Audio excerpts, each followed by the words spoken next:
Kapattım ben artık aşk defterini. Bilemedin benim hiç değerimi.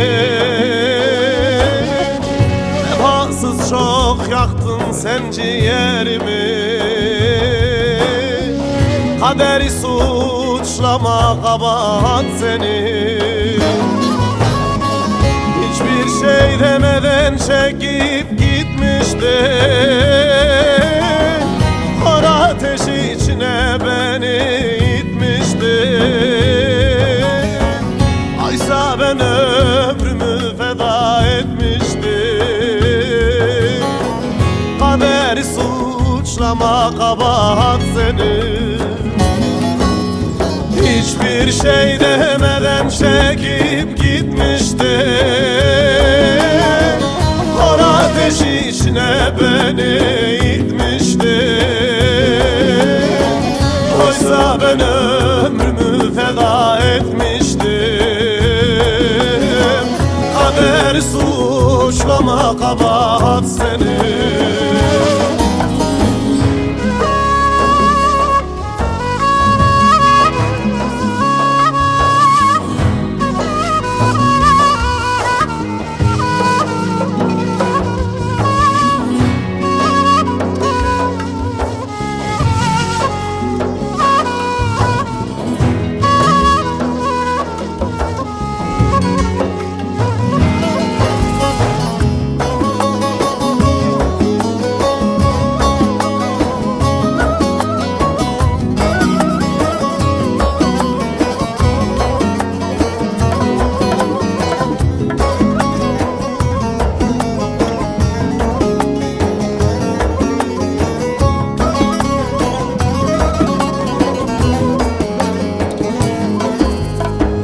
Seneler boyunca yolun gözledim.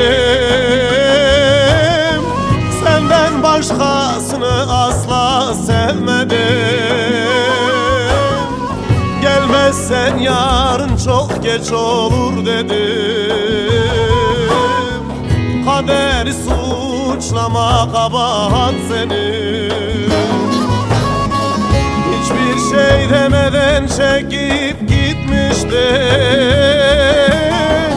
Kor ateşi içine beni itmişti. Oysa ben ömrümü feda etmiştim. Kaderi suçlama, kabahat senin. Hiçbir şey demeden çekip gitmişti. Kor ateşi içine beni itmişti. Oysa ben ömrümü feda etmiştim. Kader suçlama, kabahat senin.